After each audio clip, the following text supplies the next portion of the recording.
नमस्कार। Election express जो आज पहुंची है वो है वार्ड क्रमांक 64 में। यहाँ पर बहुत सारी समस्याएं हमने देखी है। कुछ समस्याओं से तो मैं भी दो चार हो रही हूँ, क्योंकि यहाँ पर पार्किंग की बड़ी समस्या है। सड़क जो है चौड़ी नहीं है, इस वजह से जो है गाड़ियाँ का लगातार आना जाना होता है। बच्चे जो हैं खुलकर खेल नहीं पाते हैं। बहुत सारी समस्याएं देखी मैंने, कचरा इकट्ठा हो रहा है। तो इन सब का क्या कारण रहा और क्यों ये जो वार्ड है आदर्श वार्ड नहीं बन पाया है, इन सब पे चर्चा करेंगे।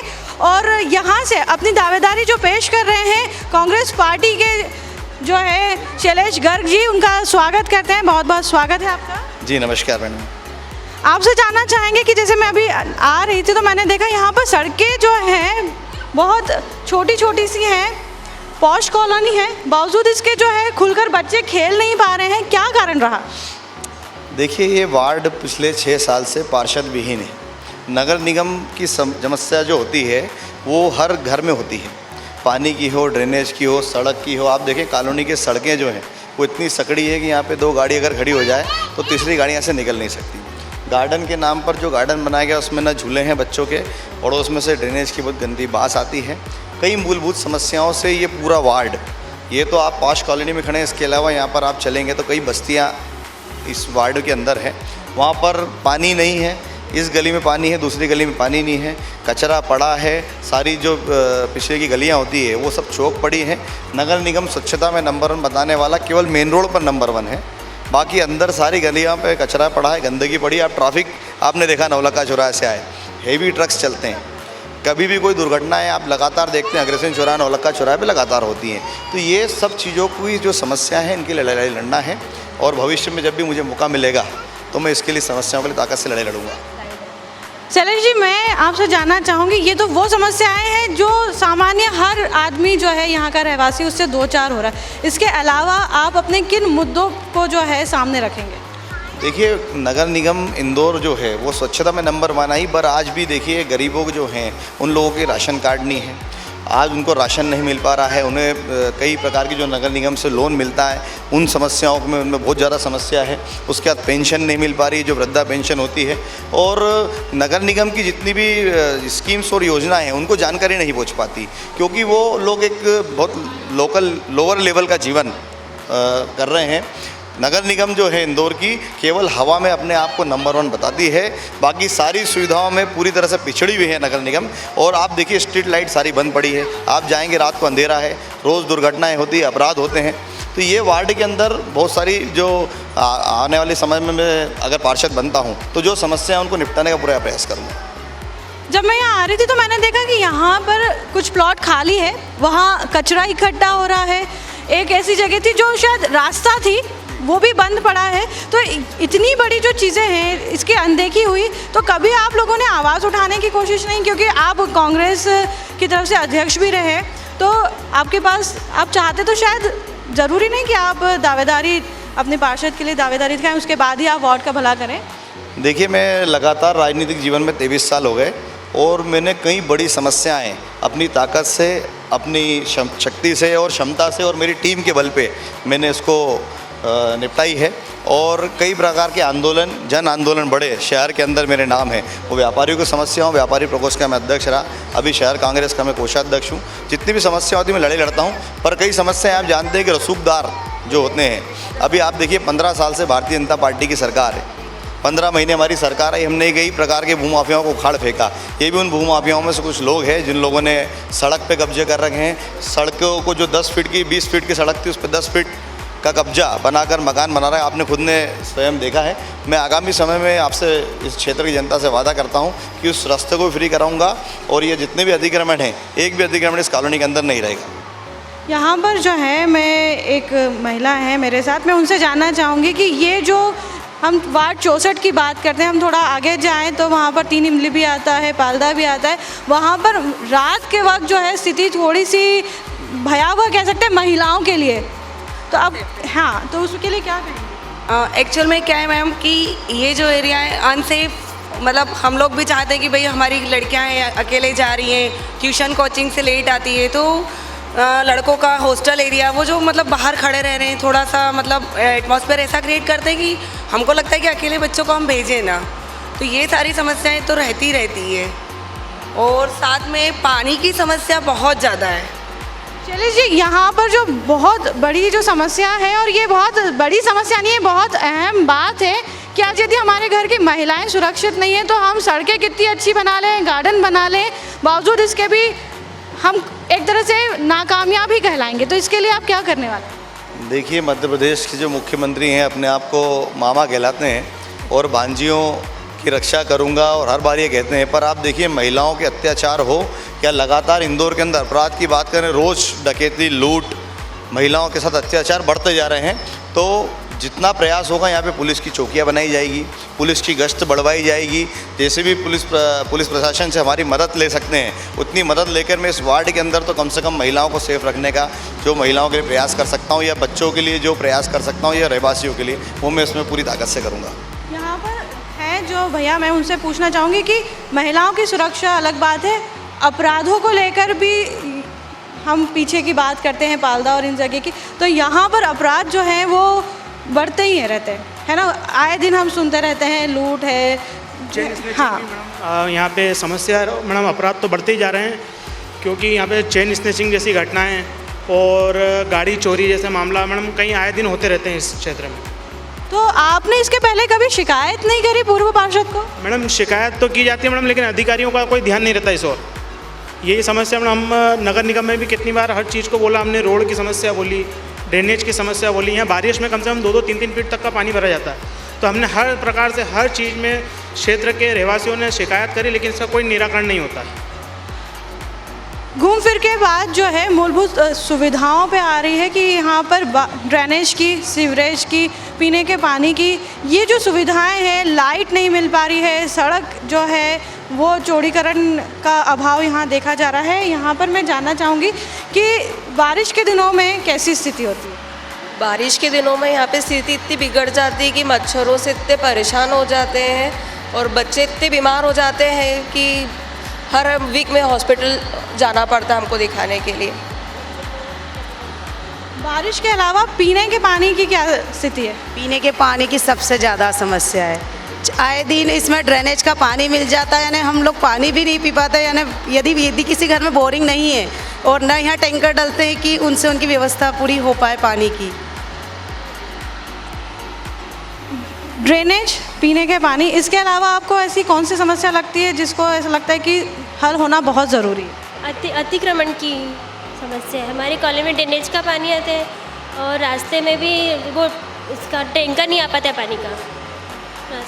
मतलब कि यहाँ पर कॉलोनी बहुत अच्छी है, क्षेत्र बहुत अच्छा है, पर सुविधाओं के नाम पर देखा जाए तो सिर्फ और सिर्फ 0 ही हम इसे अंक देंगे, क्योंकि यदि टैंकर, पानी की पीने की समस्या हो, टैंकर आ रहे हैं पर वो अंदर ही नहीं आ पा रहे हैं, तो मुझे लगता है कि ये तो बहुत ही अजीब स्थिति हो जाती है कि पानी भी दे रहे हैं पर मिल भी नहीं पा रहा है।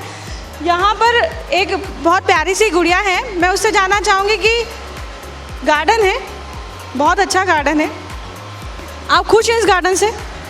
गार्डन में ऐसे कोई प्रॉब्लम नहीं है, पर छोटे बच्चों को जैसे झूले हैं बट सफिशिएंट नहीं है, वो कहीं ना कहीं लैक कर जाते हैं। जैसे उनके मेंटेनेंस कोशिश होती है बट कहीं ना कहीं जैसे झूलों का गिरना, तो वो उस तरह से थोड़ा सा अनसेफ हो जाता है। गार्डन में पेड़ है पर हरियाली नहीं है। हर बार वृक्षारोपण होता ज़रूर है पर उसका कोई ध्यान नहीं रखता ठीक से। अगर पेड़ों को पानी दिया जाए तो गार्डन में हरियाली होगी, सबके लिए घूमने की अच्छी जगह होगी। हम लोग बहुत बार सोचते हैं कि रात में खाने के बाद एक सैर पे निकलते हैं पर नहीं निकल पाते, क्योंकि अंधेरा इतना होता है, प्रॉपर लाइट्स नहीं होती है, ना हम गार्डन में जा पाते हैं ना यहाँ की रोड्स पे वॉक कर पाते हैं। तो ये एक बहुत बड़ी प्रॉब्लम है।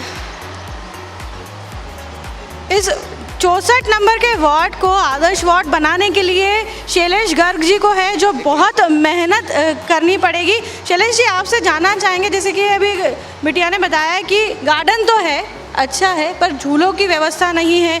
एक और दूसरी बिटिया थी, उसने बताया कि पेड़ पौधे तो लगा दिए जाते हैं, वृक्षारोपण हो जाता है, पर देखरेख नहीं हो पाती है।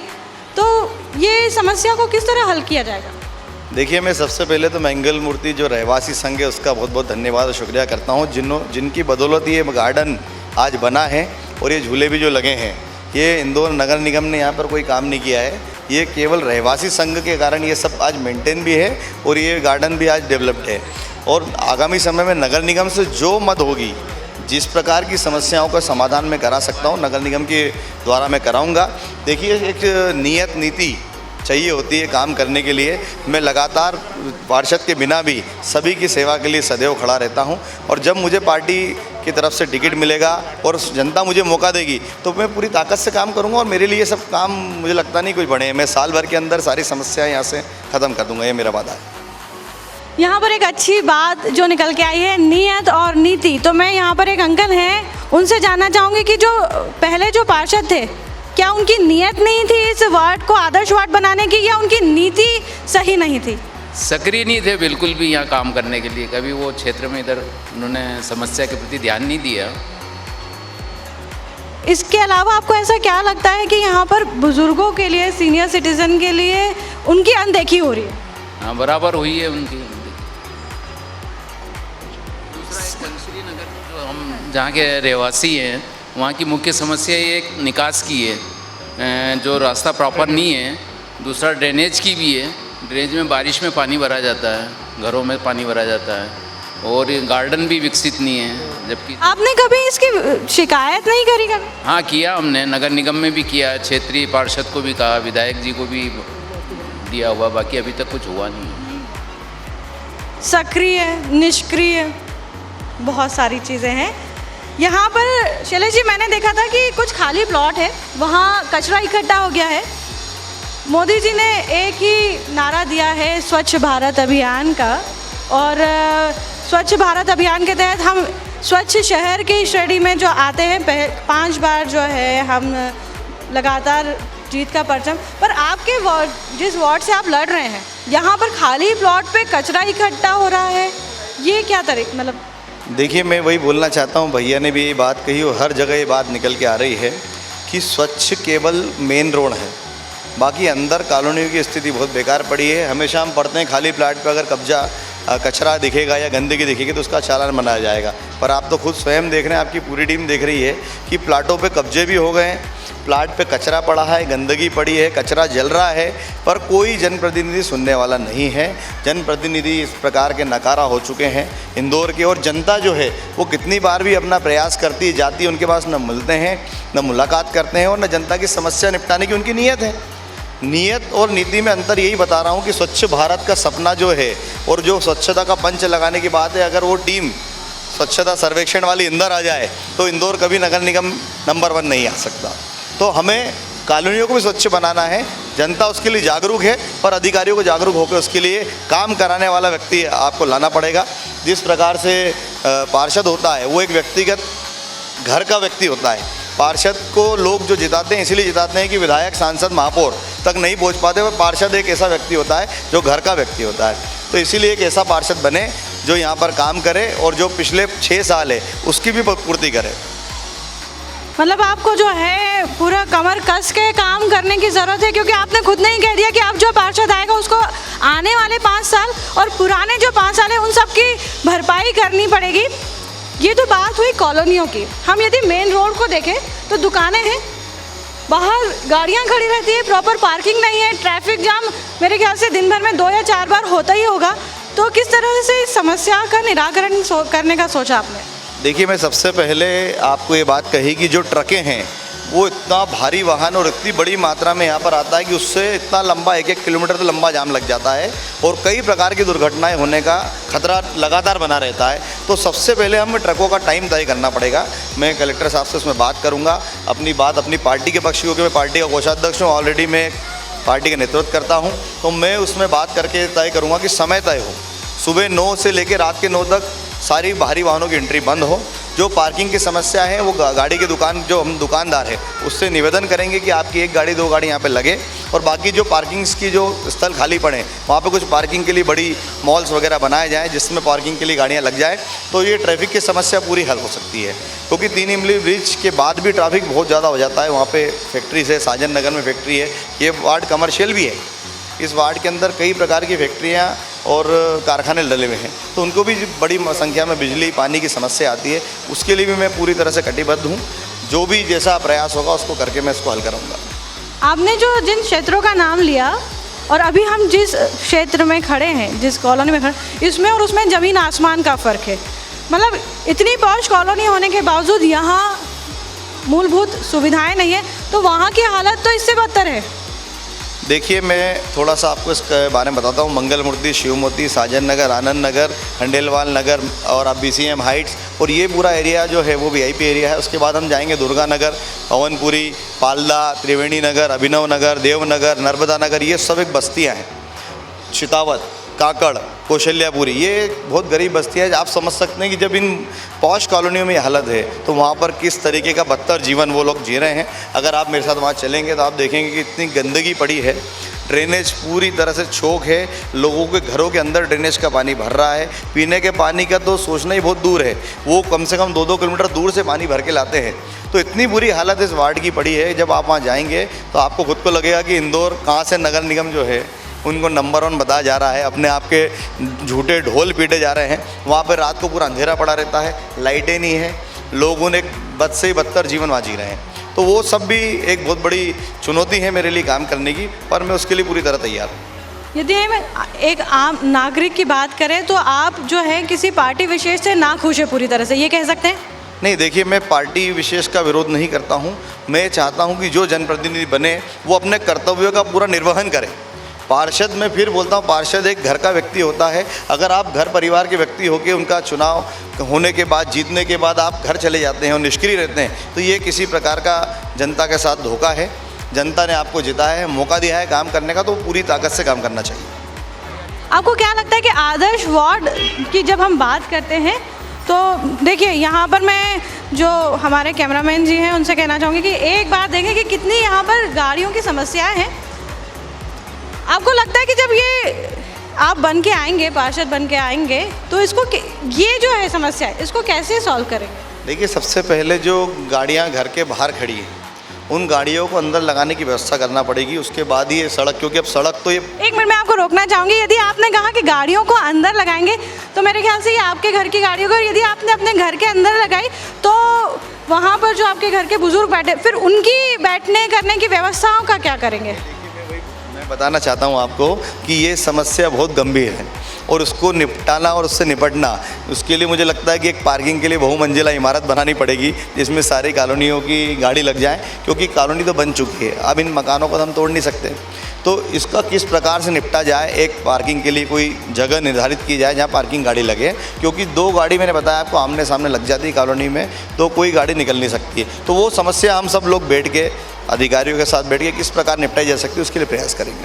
यहाँ पर शैलेश जी ने एक बड़ी अच्छी बात करी है कि अब कॉलोनी बन चुकी है, घर बन चुके हैं, किसी और का नुकसान करके हम अपना जीत का परचम या अपनी वाहवाही नहीं करवा सकते हैं कि हमने रोड चौड़ी कर दी, किसी की दीवार तोड़ के, किसी की बाउंड्री वॉल तोड़ के। ये बड़ा अच्छा एक सामने आया है कि हम यहाँ के कोई एक प्लॉट को या कोई ऐसी खाली जगह है जहाँ पर हम एक बहुमंजिला इमारत का पार्किंग का निर्माण कर सकते हैं, जहाँ और आह्वान कर सकते हैं रहवासियों की से कि वो अपनी सारी गाड़ियाँ वहाँ पार्क करें। बात करें हम बच्चों की, आप अपने पूरे वार्ड में बच्चों के लिए क्या करना चाहते हैं खेल की तरफ से? क्योंकि मैं देख रही हूँ कि मैदान, खुली जगह नहीं है।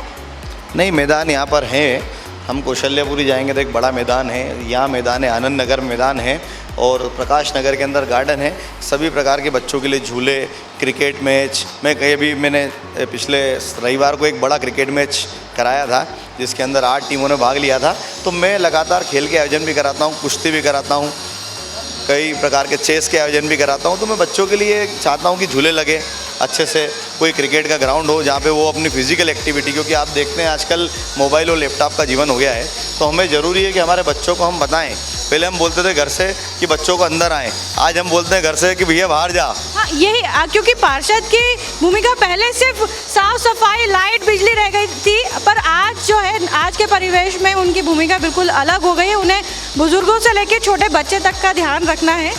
तो ये जो आपने कहा, अब आप युवाओं को किस तरह से अपनी तरफ आकर्षित करेंगे? देखिए, युवा तो मैं समझता हूँ कि मेरे से बहुत से युवा जुड़े हुए हैं। मेरी एक बहुत बड़ी लंबी टीम इंदौर शहर के अंदर है, क्योंकि मैं उनके दिन भर काम करता हूँ। मैं आर्ट एंड कॉमर्स का लीडर रहा, मैं वहाँ पर चुनाव लड़ा, अध्यक्ष बना, और शुरू से युवा मेरे से जुड़े हुए हैं। 98 से लेके लगातार 2021 हो गया।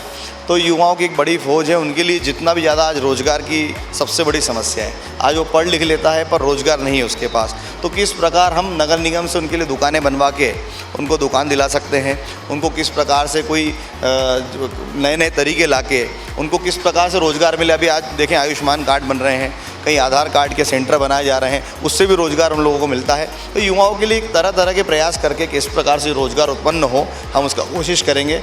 देखिए, मैं पिछली महापौर के बारे में कहना चाहूँगा कि वो 2015 में फरवरी में महापौर बनी, पर 1.5 साल तक तो ऐसा लगा ही नहीं था कि इंदौर में कोई महापौर है। पर 3-3.5 साल के अंदर मनीष सिंह जी के आने के बाद मैं निगम आयुक्त महोदय का शुक्रिया करूंगा, जो आज वर्तमान में कलेक्टर है। उन्होंने इंदौर में को सफाई में नंबर 1 बनाया। कहीं ना कहीं जो कर्मचारी काम नहीं करते थे उनसे काम कराया, और क्षमता से आज इंदौर को बहुत सारी चीज़ों में प्लस हुआ है। वो धीरे धीरे ही होता है।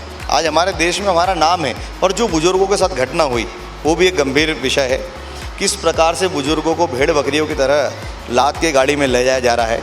मैं एक बात और इसमें ऐड करना चाहूँगा कि आज महिलाएं घर की, आप भी होती हैं, आप भी अगर घर पे रोटी बनाती तो सबसे पहले रोटी जो होती है वो गाय माता के नाम की निकाली जाती है। पर आज गौ माता इंदौर से गायब है। कुत्तों को छूट और गायों को लूट, ये नगर निगम का नारा है। आज गायों को आप देखें, हाथों की एक गौशाला में जाके भर दिया जाता है, वहाँ रोज़ गायें मर रही हैं। ये भी एक गंभीर विषय है। गौ माता के लिए गौशालाएँ बने। हम हिंदू धर्म के सबसे पहले जो हमारी रोटी निकलती है वो गौ माता की निकलती है। आज हम उसे ढूंढना पड़ रहा है। और कुत्ते भी इस कॉलोनी के अंदर बहुत है जो काटते हैं रात को, तो ये कुत्तों को भी किस प्रकार से निपटा जाए, ये भी बहुत बड़ी समस्या है। तो इंदौर का महापौर और नगर निगम कांग्रेस पार्टी की बनेगी तो हम इस समस्याओं से सब निपटने के लिए ताकत से जनता के साथ मैदान में जाएंगे। शिक्षा की बात करें तो क्योंकि आपके इस वार्ड में एक बहुत बड़ा जो इलाका है वो पिछड़ी बस्ती कहलाता है, वहाँ पर शिक्षा को लेकर हमने कई बार देखा कि उसकी अनदेखी हो जाती है। बच्चे जो है, क्योंकि उनके माता पिता है छोटे छोटे फैक्ट्रियों में बहुत छोटा छोटा काम करते हैं, दिन भर वहाँ लगे रहते हैं, तो बच्चे जो हैं शिक्षा का उन पे वो नहीं हो पाता, अभाव में रहते हैं। तो कैसे पूरी करें? देखिए, शिक्षा के लिए सरकारी स्कूल्स की ज़रूरत है, वहाँ पे बने हैं। कुछ जो अब उनको जो क्लासेस बढ़ानी है वहाँ क्लासेस बढ़ाई जाएगी। नए सरकारी स्कूल के लिए हम प्रयास करेंगे, जो ज़मीनें पड़ी है खाली उन पर सरकारी स्कूल बने, क्योंकि शिक्षा सबसे पहले ज़रूरी है। शिक्षित व्यक्ति ही भारत देश का निर्माण कर सकता है, भारत देश का भविष्य बना सकता है। तो हम शिक्षा के लिए विशेष ध्यान रखकर, जिस प्रकार से मैंने आपको कहा कि महापौर हमारा इंदौर में बनता है, तो नगर निगम आज कमलनाथ जी की सरकार बनी 15 महीने, आपने देखा किस प्रकार कार्य हुए। कमलनाथ जी की एक सोच थी मध्य प्रदेश के प्रति, पर किस प्रकार उनकी सरकार को गिराया गया, ये इस पर मैं नहीं जाना चाहता। पर आगामी समय में फिर हमारी 2023 के अंदर कमलनाथ जी के नेतृत्व में सरकार बनेगी। नगर निगम में हमारे महापौर संजय शुक्ला जी के रूप में एक अच्छा व्यक्ति बनेगा, तो हम फिर इस इंदौर के अंदर और इस वार्ड के अंदर जितना शिक्षा के प्रति काम कर सकते हैं उतना काम करने का प्रयास करेंगे। यहाँ पर जो बहुत अच्छी बात शैलेश जी ने कही कि जब आप अपने क्षेत्र का, शहर का, देश का विकास चाहते हैं तो आपको पूरा योगदान अधिकारियों को भी करना पड़ता है, तभी अधिकारी जो है आपका सहयोग करने के लिए तत्पर रहते हैं। जैसे कि अभी इन्होंने हमारे जो कलेक्टर साहब हैं उनका जिक्र किया, कोई शक नहीं कि उन्होंने बहुत ही सराहनीय और कई सारे महत्वपूर्ण कार्य किए हैं। मेरे साथ यहाँ पर एक और अंकल आ गए हैं, मैं उनसे जानना चाहूँगी कि ऐसी क्या समस्याएं हैं जिनसे आप बहुत ज़रूरी में है कि सबसे पहले यदि शैलेश जी आते हैं तो इसका निराकरण किया जाए? समस्या ये है कि यहाँ की रोड बहुत छोटी छोटी है, अपनी 4 व्हीलर पार्किंग नहीं हो पाती है। वंश्री नगर का ये जो गार्डन है, गार्डन भी अभी डेवलपमेंट नहीं हुआ है, इसको भी डेवलपमेंट करवाना है, और रोड चौड़ीकरण का भी काम करवाना है। मतलब इस वार्ड की सबसे मुख्य बड़ी समस्या ही रोड चौड़ीकरण है। उपाय जो है शैलेश जी ने बता दिया है कि किसी तरह से चौड़ीकरण तो नहीं हो पाएगा, पर हाँ गाड़ियों से यहाँ जो गाड़ियाँ खड़ी रहती है पार्किंग बना ली गई है, उससे आने वाले समय में जो है शैलेश जी आते हैं तो उसका निवारण करने की कोशिश करेंगे। आपसे एक चीज़ जानना चाहेंगे, यहाँ मंदिरों की क्या स्थिति है? मंदिर बहुत सारे मंदिर हैं यहाँ पर, इस कॉलोनी के सबके अपने अपने मंदिर। शिव मोदी में मंदिर है, आप पालदा चौराहे पे जाएंगे वहाँ हनुमान जी का मंदिर है, सामने प्रकाश नगर में है। सभी यहाँ पर कई मंदिर जो बने हैं वो अच्छे डेवलप्ड है। और आनंद नगर के अंदर खाटू श्याम जी का भी बहुत बड़ा दरबार बना है, तो सभी लोग मंदिर पे जाते हैं। हमारे परिवार के भी लोग सब लगातार सामने मंदिर बना वहाँ जाते हैं। तो मंदिर कई प्रकार, जितने भी मंदिर यहाँ पे डेवलपमेंट में जो पीछे रह गए हैं या जो उनमें कमियाँ हैं, मैं उन्हें पूर्ण रूप से पहले भी प्रयास करता हूँ और बनने के बाद भी प्रयास करूँगा। चलिए जी, त्योहारों की जब बात आती है, मंदिरों की बात आती है, धर्म की बात आती है, तो जब त्यौहार आते हैं तो सबसे ज़्यादा भीड़ जो है मंदिर परिसर में ही लगी रहती है। वहाँ पर उस भीड़ को व्यवस्थित करना, पार्किंग की समस्या, ये एक बहुत बड़ा चैलेंज हो जाता है। और वो 8 दिन 9 दिन कह लें या 4 दिन कह लें, वो बड़ा मुश्किल से निकलता है वहाँ से गुजरने वाले व्यक्तियों के लिए। नहीं, मैं समझता हूँ कि इस प्रकार का इतना बड़ा कोई मंदिर यहाँ पर ऐसा नहीं है और न पार्किंग की समस्या आती है, क्योंकि सब रहवासी वहाँ जाते हैं। तो उसके बाद भी ट्रैफिक की बात करें तो यहाँ कोई मेन रोड पे ऐसा ट्रैफिक नहीं लगता है, क्योंकि मेन रोड पे कोई इतना बड़ा मंदिर नहीं जहाँ पे एक उत्सव या कोई भंडारे हो रहे हैं। भाई यहाँ पे तो कॉलोनी के अपने अपने मंदिर बने हुए बड़े, जहाँ पे सब कॉलोनी के लोग मिलजुल कर सभी त्योहारों को सेलिब्रेट करते हैं। भजन संध्या हो, भंडारे हो, सभी प्रकार के आयोजन होते हैं, तो वहाँ पे कोई ट्रैफिक की समस्या नहीं होती है। और अगर मुझे भविष्य में पता चलता है कि किस प्रकार की समस्या है तो उनसे कैसा निपटा जाए, उनके लिए पूरी तरह से हम लोग लगकर प्रयास करेंगे। स्वास्थ्य पे एक बार नज़र डालें तो किस तरह की आपकी नीति रहेगी आने वाले समय में जब आप आते हैं? देखिए, आप देखते हैं कि देश 1 साल से लगातार अभी कोरोना बीमारी से गुजरा है और लोग बहुत अवेयर हुए हैं। मास्क की बात हो, सैनिटाइज़र की बात हो, या कई लोगों ने जो दवाइयाँ हो या इम्यूनिटी बढ़ाने की बात कर रहे हैं, तो लोग सभी उस पर कार्य कर रहे हैं। यहाँ पर कॉलोनी में मैंने देखा है कि मच्छर की समस्या बहुत ज़्यादा है, तो कैसे दवाइयाँ डला के मच्छरों को ख़त्म किया जाए, ड्रेनेज जो खुली पड़ी हैं उन्हें ढकवाया जाए, जो पानी सड़क पे बह रहा है उस पानी को किस प्रकार से रोका जाए जिससे स्वास्थ्य संबंधित जो बीमारियां हैं वो नहीं हो। क्योंकि आप देखें कचरा भी कई जगह पड़ा है, उन कचरों को भी उठवाया जाएगा जिससे कोई भी मच्छर मक्खी नहीं होंगे, तो आधे से आधे बीमारियाँ उससे नहीं होगी। आपने अभी बात करी कि यहाँ पर ड्रेनेज की भी प्रॉब्लम है। आप जहाँ खड़े हैं जस्ट पीछे की तरफ एक ऐसा खुला हुआ एरिया है जहाँ बहुत गंदगी है, कभी उसकी टैपिंग के लिए, नाला टैपिंग ऐसे किसी तरह के आपने मुद्दा नहीं उठाया? देखिए, कई बार मुद्दा उठाया। मैं बोल रहा हूँ कि गूंगी और बहरी नगर निगम केवल स्वास्थ्य अपने स्वच्छता के नाम पे वाहवाही लूटती है, बाकी सारे काम अधूरे पड़े। मैं आपसे वादा करता हूं कि आप इंदौर में अगर घूम रहे हैं, आप भी तो आप देख ही रहे हैं, पूरी टीम आपकी जा रही है, कितनी समस्याएं दिख रही है। तो नगर निगम केवल स्वच्छता में नंबर 1 आना चाहती है, बाकी सारी समस्याएं उन्होंने छोड़ दी है। नाला टेपिंग के लिए कई बार रहवासियों से लेकर सबने आवाज़ उठाई, अब वहाँ पर जाके थोड़ा सा काम चालू हुआ है और नाला टेपिंग का कार्य अब चल रहा है, जिससे जो शाम के टाइम में अब इतनी गंदी बदबू आती थी कि लोगों का रहना दुभर था, पर अब वो काम चालू हुआ है। वो कहाँ तक पहुँचता है, कैसे होता है, वो सब अभी आगामी समय में पता चलेगा। आपने कोरोना काल का जिक्र किया था, तो वो 2 से 3 महीने इतने बुरे थे सभी के लिए। उस वक्त आपको लगा कि यार यहाँ पर यदि कोई सक्रिय पार्षद होता तो शायद ये स्थिति इतनी ख़राब नहीं होती। आपने कभी खुद ने भी पालदा या इस तरह जाके कुछ अपनी तरफ से कुछ कार्य किए? बिल्कुल, हमने पूरे लॉकडाउन में अनाज बांटा। जितनी समस्याएं जो लोगों को जैसे पड़ती थी, मैं खुद स्वयं पूरे टाइम बाज़ार में घूमा हूँ। जो समस्या जैसी गई, भोजन की गई, अन्न की गई, दवाई की गई, डॉक्टर की गई, मैं स्वयं खड़ा रहा। मज़दूर आप देखते थे, मज़दूर बहुत लंबी मात्रा में बाईपास से जा रहे थे, तब भी हमारे अग्रवाल समाज के द्वारा वहाँ पे खाना बांटा गया। मतलब वो समय ऐसा था, करने का समय था कि जो आप कर सकते थे उतना करा। मुझसे जितना बना मैंने पूरा कार्य किया है। और वार्ड तो मैं समझता हूँ कि आज मेरे को लड़ने का लगता है कि मैं वार्ड लड़ूं, पर मैंने तो शहर के लिए पूरे जहाँ जो हो सकता है वो प्रयास किया है। अब मैं जब एक शहर के समस्याओं को निपटाने के बाद एक वार्ड में आऊँगा तो मुझे लगता है एक बहुत छोटा सा दायरा मेरे लिए काम करने का मिलेगा, तो मैं उसको बहुत बेहतर तरीके से निभाऊँगा और जनता की उम्मीदों पर पूरी तरह से खरा उतरूँगा।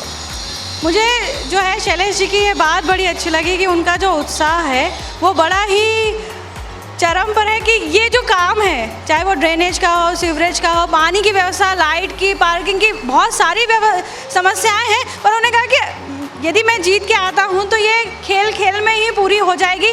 तो आपका ये उत्साह बना रहे और इसी उत्साह के साथ जो है आप जो है आने वाले समय में हम आपको शुभकामनाएं देते हैं और ये उम्मीद करते हैं यहाँ के रहवासी, इस पूरे वार्ड के रहवासी, कि आपके आने के बाद ये जो वार्ड है ये आदर्श वार्ड में तब्दील हो सके। देखिए, मैं आपको ये बताना चाहता हूँ, अभी भी मैं जो मीटिंग्स में जाता हूँ और मैं वार्ड में जाता हूँ, बैठकें लेता हूँ, लोगों से मिलता हूँ समस्याओं को लेकर, तो मुझे अभी कोई पार्षद बनने की भी वो नहीं कि मैं पार्षद बनूंगा तो कार्य करता हूँ। मैं तो आज ही उन अधिकारियों को सबको स्पॉट पे बुलाता हूँ, झेडो हो, नगर निगम कमिश्नर हो, मैं सबसे बात करता हूँ, यहाँ का जो दरोगा हो, CSI हो, सबको बुला के जो समस्या आज हल हो रही है मैं तो आज भी हल कराने के लिए राजी हूँ। पार्टी मुझे टिकट देगी तो भी हल कराऊँगा और पार्टी नहीं देगी तो भी मैं पार्टी के लिए पूरी तरह से हमेशा सदैव खड़ा हूँ, सदैव खड़ा रहूँगा। बहुत बहुत शुक्रिया शैलेश जी आपका, धन्यवाद। ये जो बात कही, पार्टी टिकट देगी तो भी तो कार्य करना ही है, नहीं देती है तो भी कार्य करूँगा। कई सारे आरोप, कई सारे प्रत्यारोप, कोई निष्क्रिय पार्षद, कोई सक्रिय पार्षद। अब देखना यह है कि जनता किसको बनाती है अपनी सरकार।